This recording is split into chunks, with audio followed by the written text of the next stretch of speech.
All right, Chattanooga, welcome back to what's happening in your neck of the woods. And you know how we get down here on our show. We tell it just like it is, and we always have exciting stuff to talk about here in Chattanooga and the surrounding area. And first of all, I want to say thank you for tuning in today because we got somebody here that's going to really put us all in place. If she can put me in place, and put me where I'm supposed to be, she most definitely can put y'all in place today. Today, we have our wonderful family nurse practitioner, Miss AnnMarie Gray, who is here, and she is my nurse practitioner. And let me tell you something. She has put me in my place, and I am walking a straight line. And I'm telling you, my health is remarkably, wonderfully great, and she can attest to that. We are not where we want to be yet, but we are a long, long way from where I came from. And I thank her for really putting me in the right lane and sitting me down and having that long conversation. You know how it is. You got to just look people straight in the eye and say, now, look at here. This is what's going on. Now, I want you to do A, B, C, D, E. You want to do A, B, C, D, E? Because if not, I'm wasting my time. She's that kind of lady, and I'm excited that she is here. Let me tell you a little bit about her. Now, what I love about you the most is, and I learned this today, she's from New York. So she's a northerner girl down here looking like a southern girl. How long have you been in the South? A year. She's been here in the South, and we've already rubbed off on her because she's got that Southern charismatic kind of spirit about herself and look. And she was born in New York and was raised in New York, and she got her BSN degree from the University of Scranton in Scranton, Pennsylvania. She got her graduate degree from Monmouth University in New Jersey. So when I tell you she's a Northerner, now I'm not gonna say old Yankee, but she is from North. And that's what the Southerners say about Northerners. But she is the sweetest, northernest person I've ever met. I mean, usually when you think of Northerners, you think of rude, shrewd, kind of straight to the point, don't smile at all, just kind of, one of those none type of personality persons, but she is not. She's bubbly, full of personality, and she is brilliant. I just want to compliment you. You are brilliant. Thank you. And so I always, when I go to the doctor, I'm always looking for the MD, right? And we all look for the MD. But let me tell you something. These nurse practitioners or family nurse practitioners are amazing. The level of education that they've received and the knowledge that they have about the body it has blown my mind. And I have so much faith and confidence in what you all do for us, especially in the absence of the medical doctors, which they depend on them like 80 or 90% of the time. You're with us. And they just kind of come in and I guess diagnose based on, the test results, the lab results. But then after that, it's me and AnnMarie. I'm coming in to see her. She's checking me out. She's making sure that I'm on track. And I will admit, I am a little Starbucks addict, or was. And she has gotten me off the Starbucks. I'm telling you, that was a miracle. Because I was praying to Jesus. I know Jesus was working on, but Jesus sent AnnMarie, put her in my life, and that was the angel that was sent from God to convince me, based on all of my lab results, that I need to give it up. And I had a little tremors. I ain't gonna lie. I was like passing by Starbucks. I've driven in the parking lot. I've gotten in the line of the parking lot. And I was like, oh God, oh God, oh God, help me, help me, help me, help me. And I got out of the line. Good for you. I got out of the line. So, temptation is always there. But for your health's sake, you have to say, look, I've got to do this.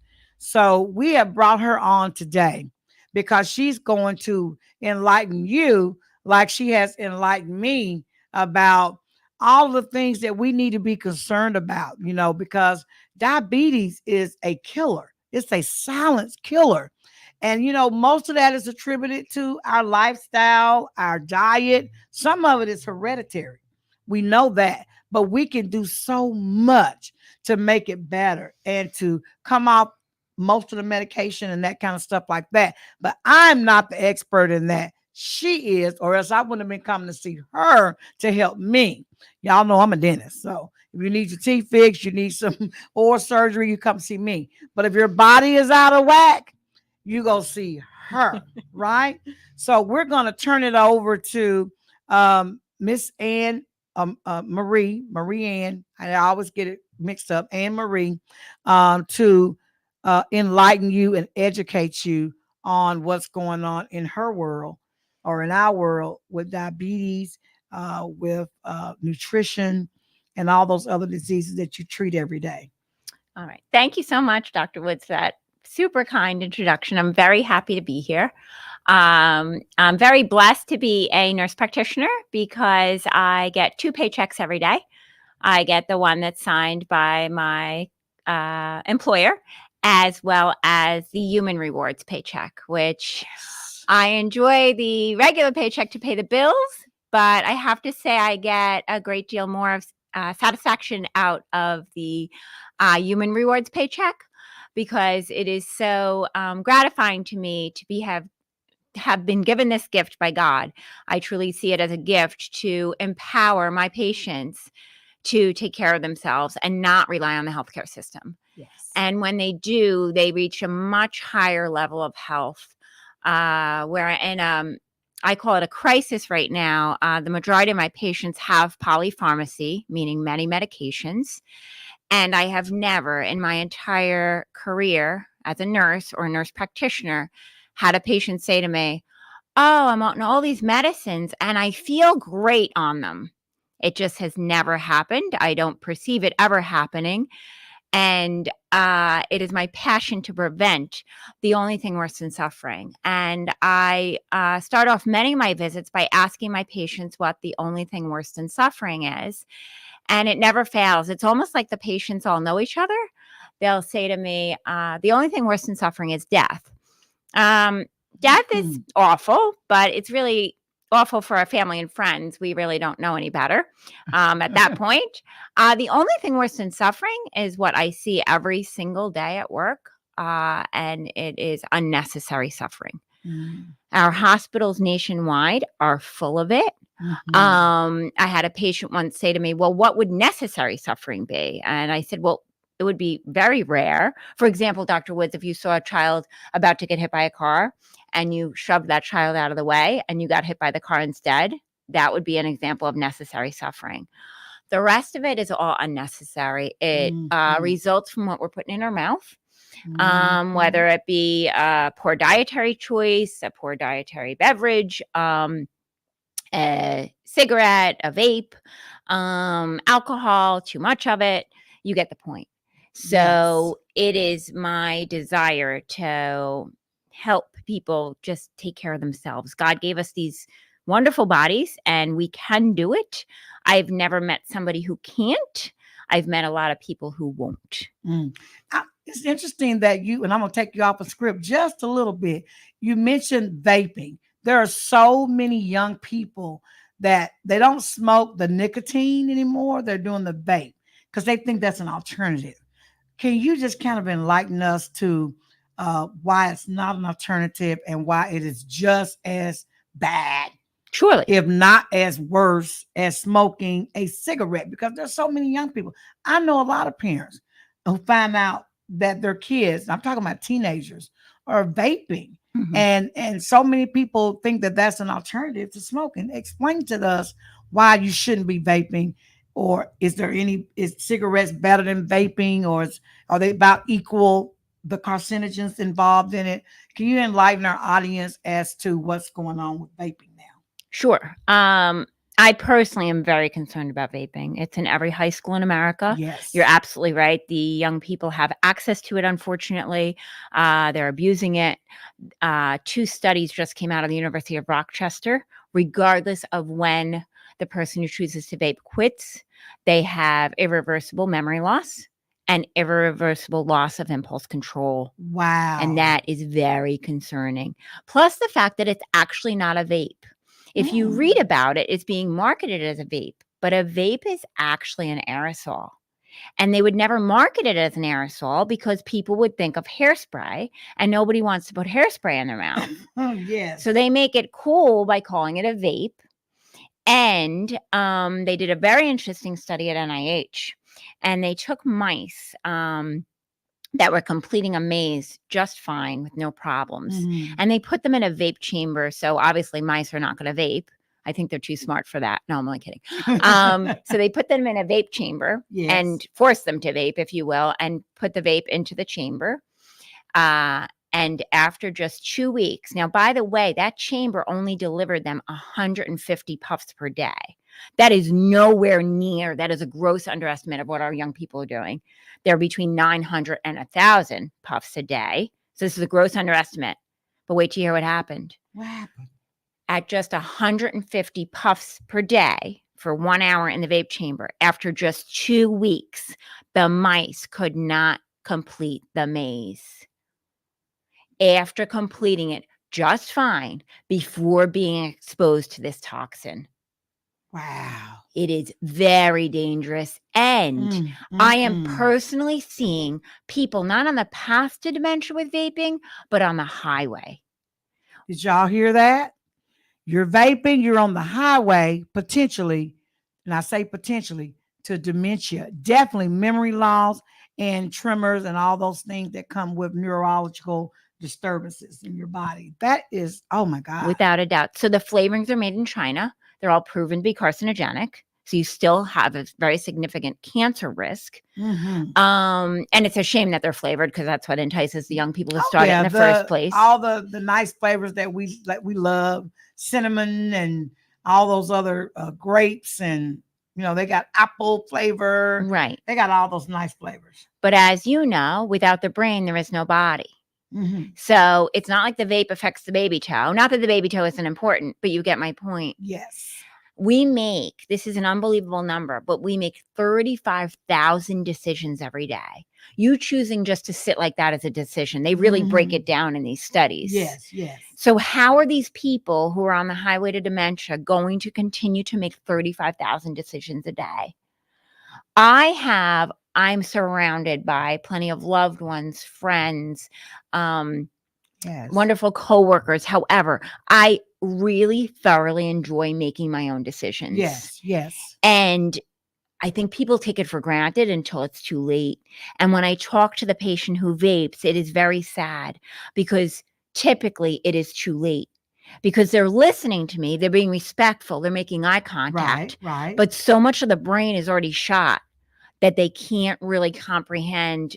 You got to stop today and take advantage of what's left, basically. Of the brain, right. That's the irreversible damages that's done by the poisons that we put in Without our body a doubt. and smoking for sure. So I'm sorry I took you off your path here because I know you got some wonderful slides. You're going to educate us today, and our engineers are on it. They got stuff ready. So where would you like to start off with what you're going to talk about today to educate our listening audience? So this is an overview of the topics that we're going to cover today. And if all the listeners out there and the viewers can get a handle on these topics, just even these topics alone, they will significantly improve their quality of life and their health. And imagine the ripple effect, because when we feel good, we can cause the people who we live with and who we work with to also feel good because we're not cranky, we're not crabby, we feel good, we're ready to go out and make a difference in the world. And Michael, if we could please go to our first slide, which is on hand washing. Because now that we're in cold and flu season, this is very important to focus on. Hand washing, as you can see, number one prevention for infection, and it is truly a dying art. So what I want my patients to do is every time they enter their home, I want them to look like they're going into the operating room. So the reason why when you watch the hospital shows that the actors and actresses are scrubbing like that, plenty of friction going in between the webbing and under the nails, is because they have the awareness that the viruses and the bacteria are encapsulated. You must understand that these little buggers want to survive just as badly as we do. Yes. So they are in a capsule. So people who are out there washing their hands just like it's cream and they're done in 5 seconds or less, they literally just wasted their time, their soap, and their water. So a good hand wash is to the tune of happy birthday or the ABCs. It's 20 seconds long. Warm water, not hot. Hot water is too harsh on our normal flora. And we should not be using antibacterial hand soap. Oh, that's interesting because that's everywhere. So it sounds counterintuitive, but the antibacterial hand soap is actually too harsh on our normal flora. It's really not all about the soap. It's all about the friction. Okay. So you want to do a very thorough hand wash every time you enter your home, especially because think of everything you touched on while you were out on your errands. Doorknobs. Yep. Gas handle. Exactly. Pumping your gas. And the other thing you want to be very aware of is not touching your face. So adults touch the face up to 70 times a day. Children touch up to 150 times a day. And we're constantly bringing the organisms to our mucous membranes and giving them a free ride to our face. So I would challenge you to ever catch me in public or at work touching she got her hands in her lap. touching my hands are on face. top, like I'm ready to do something with mine. Yes. So that's what I want the public to be aware of. Please don't touch your face. Please wash your hands with friction every time you enter your home, and especially before you're going to prepare food so that you don't end up with a foodborne illness. And you will experience a much higher level of health. I can't tell you the last time I was sick with even a cold, and it's not magic. It's hand washing, and it's being aware to not touch my face. Wow. Woo! Oh, that's deep. So all these hand sanitizers that they have out, Perrier has theirs. There's a bunch of them. So a lot of times you'll see us squirting some. I got some in my pocketbook now. Right before I get ready to eat, I'm sitting down at a restaurant and I squirt some out. I give my friends, we're passing around for everybody to use the hand sanitizer. No good, huh? It's helpful, but first of all, there's alcohol in them, so they're very drying. And then they leave us with a very poor count of normal flora. And if you can, get to the bathroom and wash your hands, because not for nothing, you're using that hand sanitizer and it's killing the germs. And then your hands have the dead germs on them, which is not what you want. At least they're dead. It's like eating. Okay, we're not gonna get too gross, but it's like eating dead bugs that's running around in some people's houses. It's like they're dead. You can eat them. They're dead. They're not gonna hurt you. They're dead. No, I get it. I completely get it. So we're killing them, but then we're turning right around and putting the kill bugs in our mouth anyway. Ew. Yeah. Okay. Yeah. So whenever there's a sink available, you want to do a good thorough hand wash. I'm not suggesting that people don't use hand sanitizer, but we have very helpful normal flora on our hands. That's why when I went to the grocery store during the height of COVID and I saw people pushing their grocery carts with their gloves on, their medical gloves on, it was a complete oxymoron, because not only are they pushing the cart with their gloves on, they're preventing themselves from benefiting from the normal flora in our hands, which is protective against infection. But this really put me over the edge. They're wearing their medical gloves in the grocery store and then they're touching their face. Hadn't done nothing. No. Hadn't done nothing. It would be like me touching a patient at work and then touching my face. Same difference. Wow. Y'all think about this now, because she's made me a whole different person with regard to my health and the behavior that we have. We take a lot of things for granted and we don't think about what we're doing when we're doing things. And that's why some of us are in the health condition that we're in. We got to start thinking, making better choices, and getting educated, which is what we're doing today, because it's so important that people who don't know get enlightened and informed so they can do better. I am really glad you said that, because you touched on a point that I think people forget about. I want people to be comfortable in their life. So think of the last time you were uncomfortable. So you were thirsty, you got a drink. You were hungry, you had something to eat. You didn't like the seat you were in, you switched seats. Yes. When people end up with these chronic conditions, these are their words, not mine, they are never comfortable. They're experiencing side effects from their medicines or their conditions, but they can never reach that optimal level of health that they had. Once it's gone, sometimes you can never get back to where you want to be. Right. And it's very sad to watch because they had that level of health. They took it for granted. They didn't appreciate it. They didn't protect it. And now they lost it. So then they have this very high level of regret. And it doesn't have to be that way. I took this phrase from a priest. He said it in a sermon a couple of years ago, and it's great. And you can apply it to anything in life. The next dessert, the next alcohol beverage, the next cigarette, you get the point. It's one more till there isn't any more. Let it be enough. So if you've been drinking soda for years, then you had enough soda for your whole lifetime. You get my point. But you can apply it to anything so that you can protect your peace and your comfort. People will say to me, oh, I don't have time to get to the grocery store. I don't have time to prepare food. I don't have time to exercise. And what I'm thinking to myself is, oh, so you have time to sit in the specialist's office. You have time to go to the ER.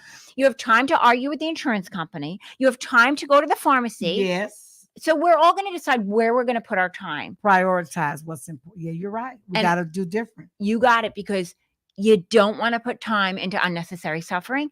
And millions of Americans are doing that every day. Wow. Woo! That's a whole earful, brainful, just to start thinking differently. Without a doubt, it's a mindset. Do I have a treat every now and then? Yes. Do I have a soda? Yes. But I read the label on that soda, and I'll buy the IBC soda from the grocery store that is made with cane sugar, that does not have high fructose corn syrup in it. Our grocery stores are loaded with that poison, and it is a poison. In most other countries, it's listed as a poison. If you go to Mexico and you get a Coke, it won't have high fructose corn syrup in it. And where is it in Canada, where they pay for the people's health? They don't have rights to pick certain foods anymore, because the government is taking care of them. So they don't give them the privilege. Is it Canada? I don't know where it is, but it's somewhere in the world. They don't have the right to choose certain food. They don't even allow it to be shipped there. So I strongly encourage people to read their labels. So we are taught from the time we're babies to look at what we're putting in our mouth, right? Yes. So if we pick up a rock as a toddler, a parent or another adult is going to say, don't put that in your mouth. So we need to look at what we're putting in our mouth. Just like I'm not going to put this microphone in my mouth, I'm going to read. It's going to take 2 seconds to scan that food label and look at what I'm putting in my mouth to prevent unnecessary suffering. So, for example, just a quick list. High fructose corn syrup is in cakes, cookies, soda, but it's also in ketchup. It's not in French's. It's in jelly. That's why ketchup is so good. That's why jelly is so good. Oh. But it's in jelly. It's in Smucker's. But it's not in Smucker's Natural. It's not in Pound All Fruit. It's in peanut butter, but it's not in Skippy or Jif. It's in Cool Whip, but it's not in Ready Whip. It's in Oreos, animal crackers, nut butters, vanilla wafers, juice, bread, maple syrup. So please check your labels. Sweet Baby Ray's puts it in as a first ingredient, meaning it's the majority of the product. And you have to understand, Dr. Woods, we can't break it down. So the liver is supposed to process all of our toxins, right? Right. So when high fructose corn syrup gets the liver literally looks at it and says, I don't know what to do with this. I can't compete with this. This is above my artificial intelligence ability to break it down. This is above my pay grade. Yes. So the liver doesn't have the advantage of spitting it back into the bloodstream. So the liver encapsulates it and stores it as fat. And it's one of the reasons of the obesity epidemic. Yeah, let's talk about, because you were going to talk about obesity, diabetes, and all of this stuff. So lead us into that. It's I call it a major epidemic in our country, obesity and definitely diabetes. So talk about that a little bit. What's going on? Okay, so what happens with diabetes, we are in an epidemic of it right now. Thousands of Americans have been diagnosed with it. Thousands more don't even know they have it because they haven't been to the doctor to have their blood drawn or their nurse practitioner. So I recommend that everybody get an annual physical with fasting blood work. And it's a 12-hour fast. They can drink plenty of water on the way there. And really focus on their lab results and get their practitioner's attention or their physician's attention to explain their lab results to them. So, what would you consider to be a healthy lab work result for a person or you're screening for diabetes? What is that goal, that range that we look for? Because a lot of people don't even know what their A1C is, and they don't know what is normal, what's abnormal, and if it is abnormal, how do they get it down? Talk to us about that. Okay, so the normal fasting blood sugar should come back between 60 and 100. If the patient's fasting blood sugar is over 100 or they have an elevated A1C, then we diagnose them with prediabetes. However, these two tests are a disservice to the patients because there's an earlier warning sign, which unfortunately isn't being drawn, and it's called the fasting insulin. So our bodies are amazing at compensating. The best example is I lock you outside in January in only a bathing suit. Okay, I would never do that to you. But after a few minutes, you would start to shiver. That's a compensatory mechanism. Your body, your muscles are literally shaking to create heat. About an hour later, you start in the first stages of hypothermia and frostbite. The reason why the body goes into frostbite is because we don't need our hands and feet to survive. They're wonderful advantages, but we don't need them. So the body starts shunting blood to the core to save your life. Like your heart, your vital organs. Exactly. Okay, your kidney and all those things. These mechanisms wouldn't last, but they'd buy you some time. So it's the same thing with the pancreas. The pancreas will work harder while we have an increased sugar load, but that will not last for our lives. So I want my patient's pancreas is working like this, just like that, nice and slow. So their pancreas lasts until they're 90 and they never get diabetes. There's a condition called insulin resistance, which is a precursor to diabetes, and it causes the patient's pancreas to work like this. The patient doesn't have a clue. The patient is never going to come in. It's not showing up in their A1C and it's not showing up. Okay. And there's no symptoms. They're never going to come in and have a seat on my table and say, can you please draw my fasting insulin? I'm experiencing this, this, and this. It has to be provider driven. And the patient wants it to come back between 3 and 8 because it will take up to 10 years to develop diabetes in many patients, not in everybody, but in many patients. That's interesting. Yes. So that pancreas is picking up speed. Nobody, unfortunately, is drawing that fasting insulin to let that patient know, guess what? You're in insulin resistance. During this time, they have a perfect fasting blood sugar and a perfect A1C, and they don't have a clue. So they eating all that high fructose corn syrup, all that stuff, just tearing it up. Exactly. So what I recommend if I encounter a patient who has insulin resistance, and they really have to be careful because unfortunately the major labs in this country don't agree on our range for fasting insulin, which is very odd to me because they agree on your complete blood count. They agree on your comprehensive metabolic panel. They agree on your lipid panel. But the standard is 3 to 8. I have my patients memorize it as after school hours. That's where you want your fasting insulin to be. Okay. So when I discover insulin resistance on my patients with that excellent blood test, I recommend that they follow a high fiber diet. Now, in general, I never recommend dieting.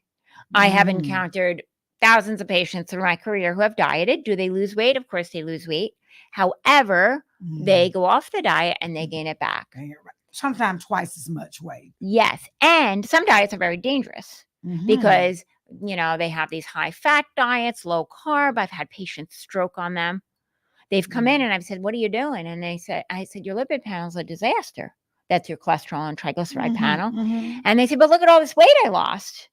Well, that's not sustainable. You can't do that to your lipid panel for life. So why don't you just follow something that you can follow successfully? I've never had a patient fail on a high fiber diet, and I'll review what that is. Okay. So high fiber foods, and I mean true high fiber foods. I don't mean when they take the box of crackers and they slap the high fiber label on the front. So some high fiber foods, just as an example, avocado, beans, legumes, almonds or walnuts, oatmeal, whole grains. They give us 6 benefits. You will never find another food on the planet that is not a high fiber food that will give you 6 benefits. Oh, okay. So benefit number 1 is that these foods will never touch your inflammation. And I never want my patients to be inflamed because the 4 biggest causes of death and disability and unnecessary suffering for Americans are cancer, diabetes, heart attack, stroke. But the patients can't end up with these conditions if they're not inflamed. So if patients squash their sources of inflammation, they will significantly decrease their risk of getting diagnosed with one of these 4 causes of death. So benefit number 1, just to review, it will never increase the patient's inflammation. Benefit number 2, these foods naturally lower our bad cholesterol. Benefit number 3 is that they naturally raise our good cholesterol. Number 4 comes in at the fact that all high fiber foods swell in our bellies because they absorb a lot of water. So I make oatmeal every morning. So because they swell, they're absorbing the water. They're absorbing a lot of water, so they're keeping us full longer, and they're making us feel full. Cool, yes. So I make oatmeal every morning for breakfast. Now you gave me another reason. Let me cut you off. I bought oatmeal, and we were just, me and my 2 good friends was just talking about this morning. How do we eat oatmeal with no sugar and no milk and no butter? It just tastes bad, right? So one of my friends said, well, I put strawberries in mine. And then the other one says, well, I put raisins in mine. I'm like, yeah, but it's not going to sweeten it like it should sweeten it. So now let's talk about what you just said. Oatmeal pulls the water. It absorbs a lot of water, which makes you feel full. Exactly. Wow. I can tolerate it now. So every morning when I make my oatmeal, I pour the boiling water at least 3 times because I don't want my oatmeal coming out like a lollipop. That's how it looks in our stomachs as well. So it absorbs a lot of water. This is interesting. Tell us how we should be cooking our oatmeal. Because mine swell up. When I boil it, it swells up. So come on, talk to me. So the best oatmeal you can eat is actually steel cut. Steel cut oats are the least processed with the greatest benefit. And they need to be prepared in a crock pot overnight. And that's called overnight oats. And I know you're saying that you want them to taste sweet. No way. We're not. Are you serious? This woman is talking about taking oatmeal and putting it in a crock pot and letting it cook all night. Come on, you got to talk to me. So what's the deal with that? So that's how my husband prepares his oatmeal. So he makes overnight oats and they are very good.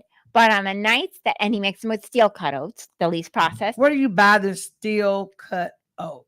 You can get them at the grocery store and you can flavor them with Ceylon cinnamon. So anytime you recommend that someone eats cinnamon on a daily basis or regular basis, you should always recommend Ceylon cinnamon. It's a type, not a brand, and the spelling is Ceylon. And the reason why, and this is kind of funny to me because of what the majority of Americans are putting in their mouth every day, but cinnamon in parts per million can cause damage to the liver and kidneys. So it's kind of funny for me to say that because then I'm talking to the patients. But then they say cinnamon has benefits, other health benefits. Yes. Oh, I'm confused. No, 100%. You go with the Ceylon cinnamon and you don't have to worry because it's so pure. Okay. And cinnamon naturally lowers blood sugar. Okay. So that's what I was thinking. It lowers blood sugar. It's a great way to flavor the oatmeal because it really doesn't have any drawbacks as long as everything in moderation.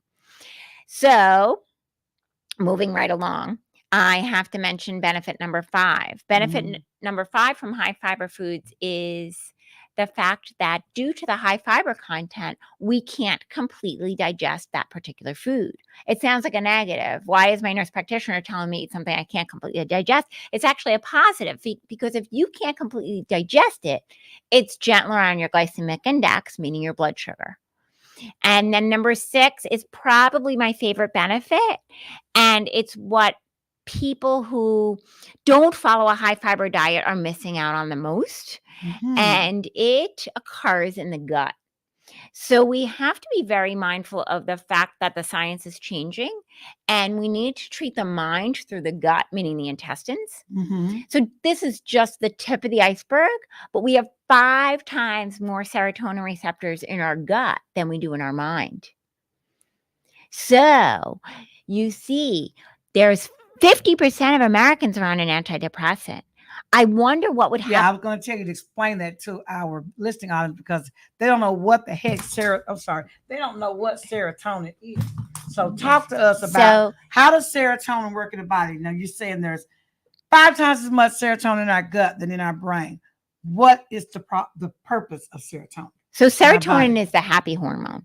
So we want more of it. Okay, so. And it occurs naturally in our body. Is that what you're saying? It's natural. Yes. God gave it to us, okay? It's one of those hormones that God gave us. As that high fiber food, let's just pretend the avocado is going through the gut. And you have to realize you can't get this benefit from shakes.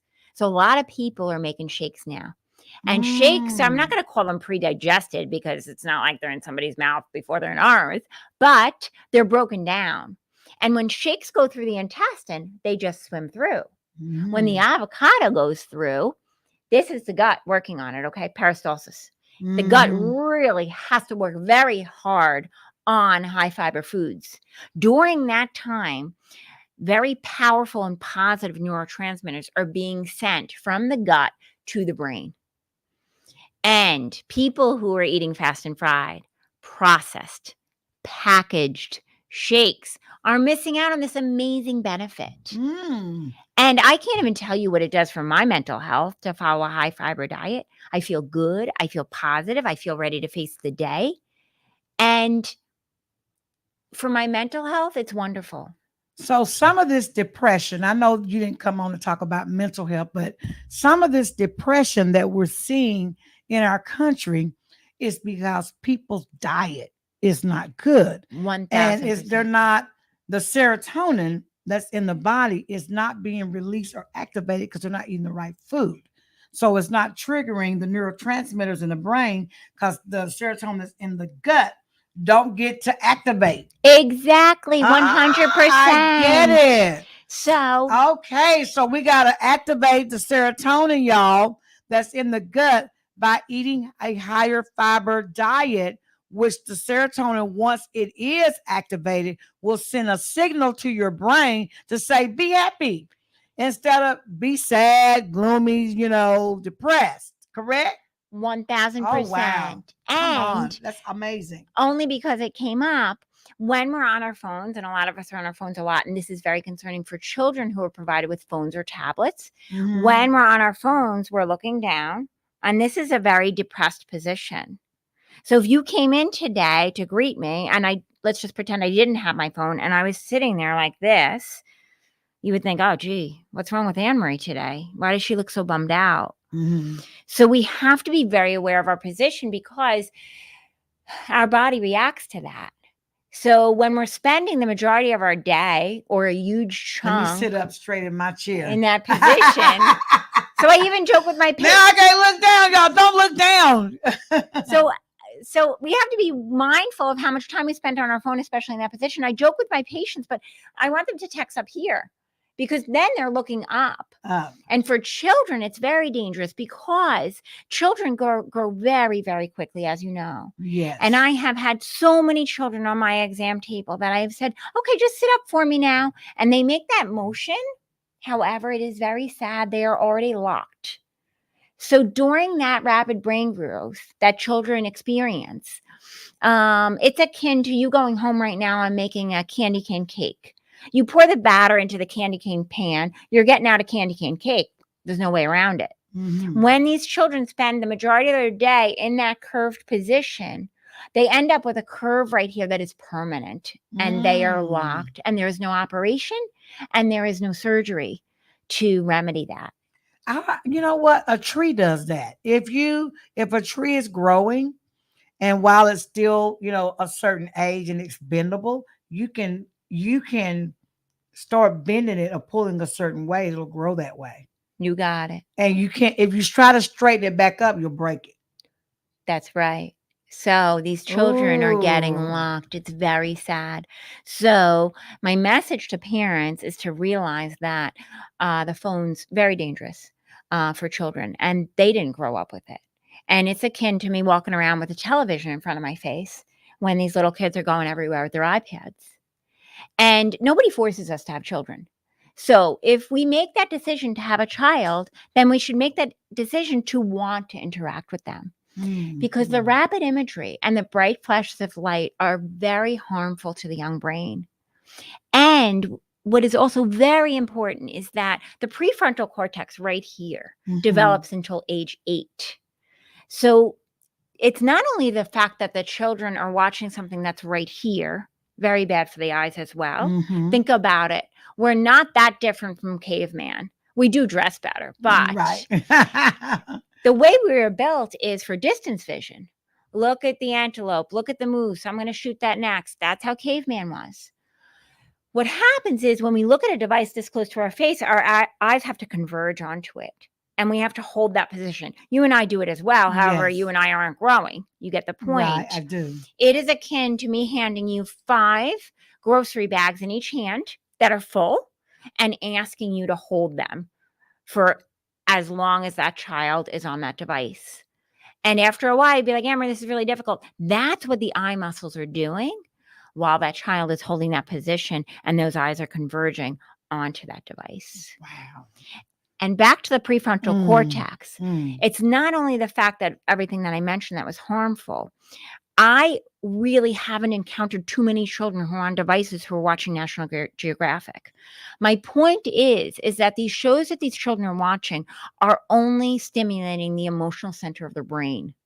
The prefrontal cortex relies on education stimulation. If we don't use the cells, we lose them. So now these children are having an unbelievable loss of these neurons that they literally need for life. And now, because phones didn't come out yesterday, iPads didn't come out yesterday, we're seeing these teenagers who were exposed to these devices by the choice of their parents at young ages when it shouldn't have been anywhere near them. And they are struggling with impulsivity. They are struggling with emotions. And it is all from the fact that they never had the opportunity to develop that prefrontal cortex. And you said that prefrontal cortex is developing all the way up to the age of 8. Is that the 3rd grade? Correct. 3rd grade. By the 3rd grade. We keep hearing that magic grade as parents in the educational system, that children, their most formative years is from 0 to 8 years of age, or from kindergarten. They say kindergarten to 3rd grade, but I like to bag it back to the womb to the 3rd grade, because everything that you do to stimulate that pre-cortex that you're talking about is going to add to their ability to rationalize, to think, to analyze, to, to be able to solve problem, all those things. And it has nothing to do with emotion. It's all analytical. Exactly. And then we're setting our children up to fail. Because we're not developing the right part of the brain. Right. Enough. Because we didn't want to talk to them, or we didn't want to spend time with them, or whatever it is that's causing us to hand the child that device. So to brand new parents, I say, don't expose them to it. They won't ask for it. You get the point. Just like it's funny to me, and this is an example. When women are pregnant, they go out with their significant others and they try to find the safest car seat on the market. Yes. I have to find the safest car seat to protect my baby in the car. Yes. And, specifically, obviously, the baby's brain. Because if the baby has a foot injury in a car accident, they're going to do just fine. You get my point. Exactly. And then it's those same parents who are like, here, Johnny, here's the iPad. It's to entertain them. That's what it is. It's to entertain It's the them. new babysitter. But I don't think people are really perceiving, because I genuinely believe in the goodness of people. I don't think they really realize how harmful it is. When I went to get my hair done this morning, there was a little boy. He was 3 years old. He was in the chair across from me, and he was completely plugged in. instead of the iPad was propped right up for him to get through a 10-minute haircut. He was looking down. Exactly. Instead of the parent trying to engage and entertain them and talk to them. And my parents always raised me with the phrase, work hard now or work hard later. Mm-hmm. So if you work hard now with your child, your child will have an amazing brain and will be able to take over that hard work later, instead of becoming a teenager who's having difficulty coping with just regular life. Oh, wow. So these laptops, or whatever we call them, that we are giving our children is doing more on the emotional side of the brain than it is on the analytical side of the brain. Oh, it's doing nothing for the analytical side. And nothing to the analytical side.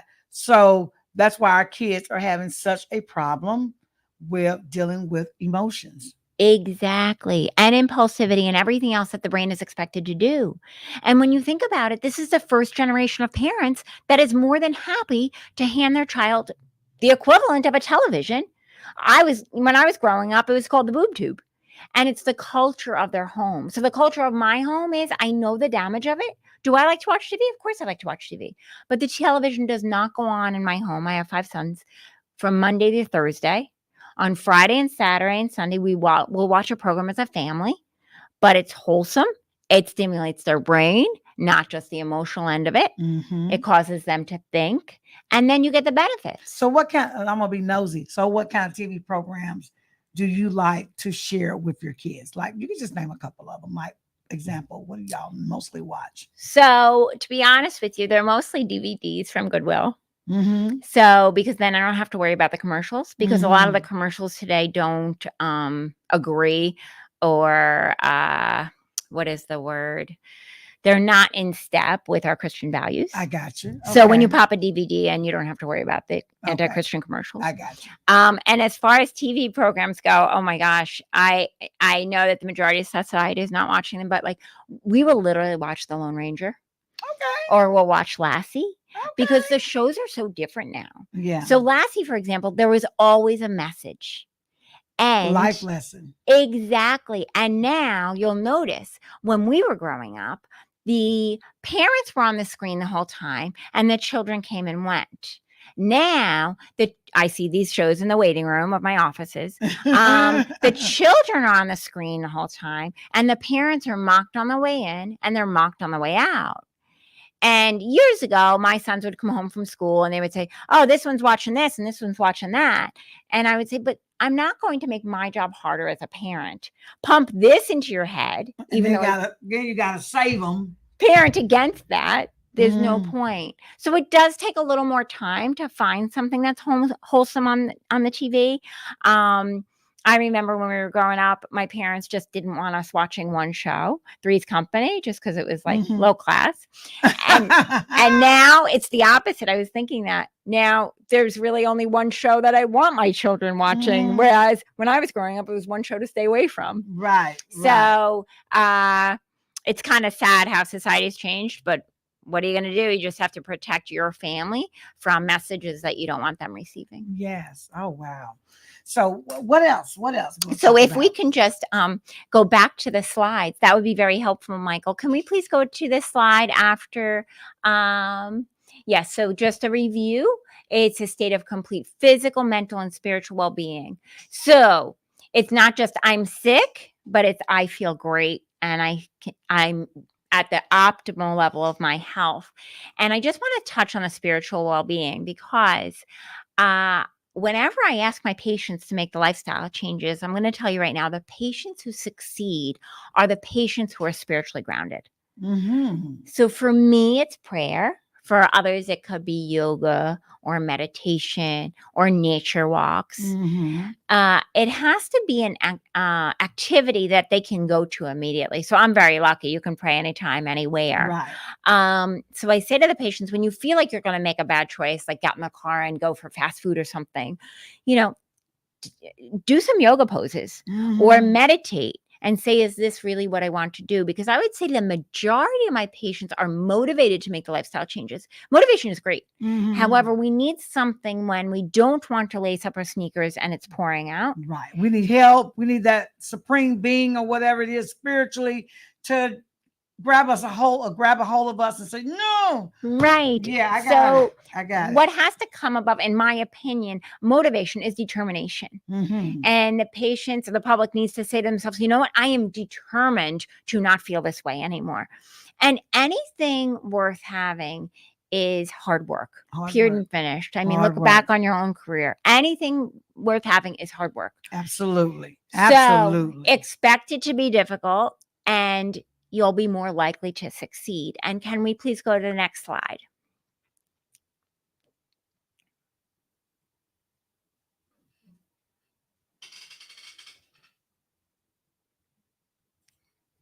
Okay, great. So nutrition, yes. Just like you're not going to leave here and go put sugar in your gas tank, okay, or anything else in your gas tank other than gas and expect the car to go. Right. It is the same thing with us. So we have to make sure that we maximize our nutrition.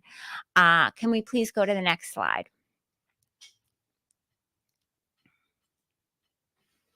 So antioxidants I want to touch on. There's a lot of high fiber foods in that picture. I see some nuts, some avocado. So back to the 6 benefits of the high fiber foods. But antioxidants are very important because cells are always dying. Somebody's always dying in there. And when cells die, they release very harmful substances called free radicals.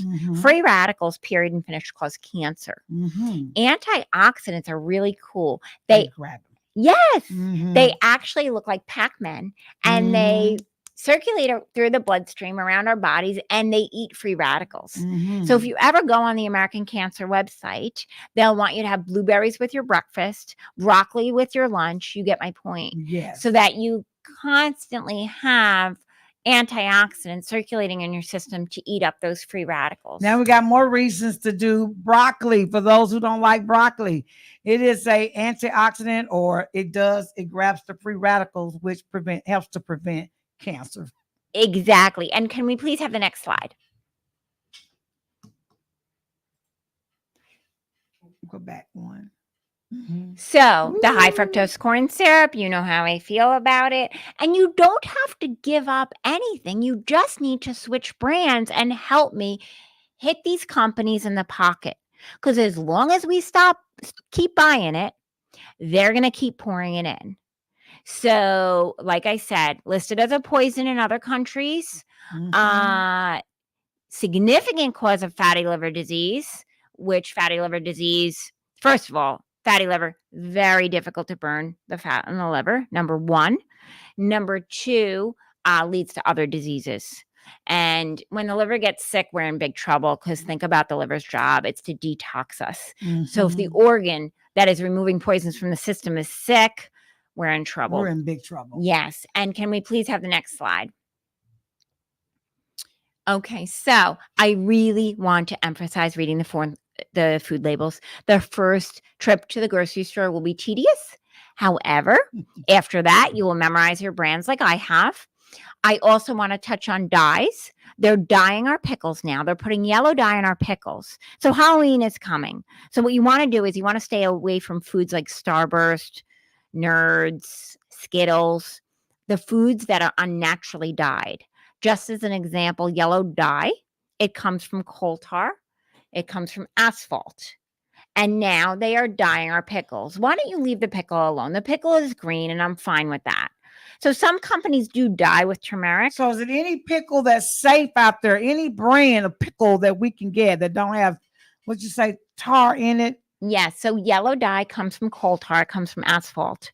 So I can't, unfortunately, the brands are very sneaky.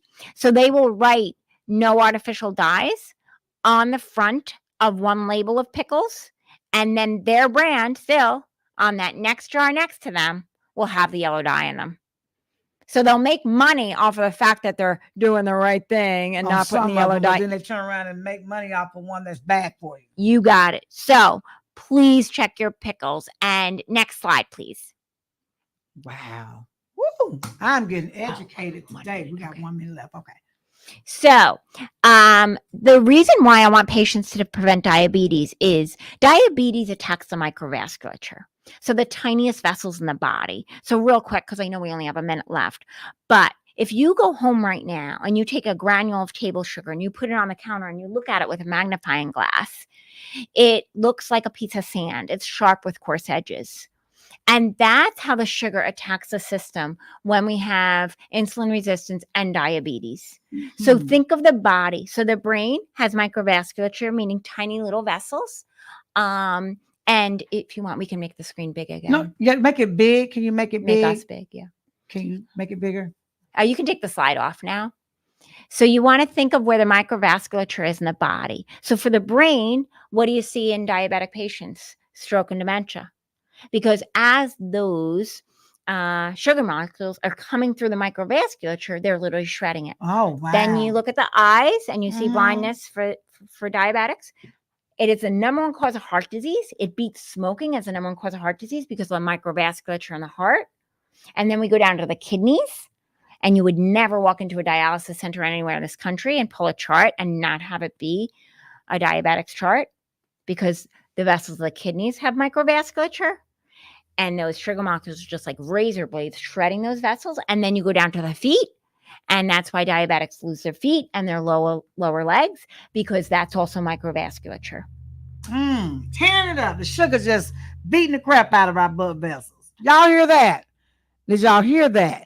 These little nice little sweet white looking things that we love is so, I guess you would say, spiky, that when it's in your bloodstream, it is basically tearing the inside of your microvascular vessels up.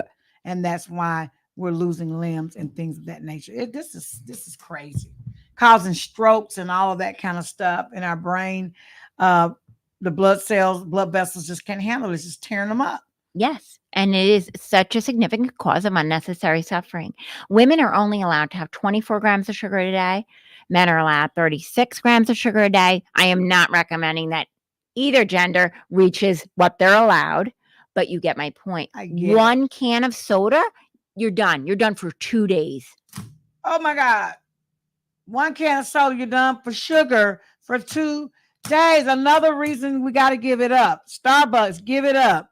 Soda, give it up. So, okay, so if you like flavored drinks, you just water, you cannot stand it, but you know you need water to survive. What do you recommend we do for all of those who have this sugar fit craving? So what you can do is you can have water and you can flavor it with lemon or lime, or you can go to Walmart. They sell a fusion bottle and it has a pocket in it, and you can put whatever kind of fruit you want in it. And then you'll know what's in your water. You can make watermelon water, cherry water, blueberry water. You get the point. Wow. Man, we got to have you back on the show. This hour just went by so fast. Oh my God. You all, I hope that you all have been educated today. I sure have. I get educated every time I talk to this woman. She is just I would call just a big brain of just knowledge. And I'm going to credit her with what you're seeing today. I feel amazingly great today. And so you all know, I'm going to tell her thank you for coming on the show and educating you all about the benefits of good nutrition and how this affects your body. And today is Saturday, so you know tomorrow's Sunday. So I end my show by saying, find a church somewhere you can go and tell the Lord thank you, and for all the blessings that he has bestowed upon you. And if you don't have a church home and you want to go to church, you always are invited to come to Greater Emmanuel Apostolic Church at 400 Turner Boulevard, where we get down and we praise the Lord. And if you can't get out, if you are just bound to the bed or you just don't feel good, you can always watch church virtually now. So you can watch it from your bedroom, your kitchen, your living room, just by going online and just watching these church services online on the television. But whatever you do, make sure you give the Lord blessings and you praise him for giving you grace and mercy. And that's all today, you all. Don't forget, December the 16th is the Chattanooga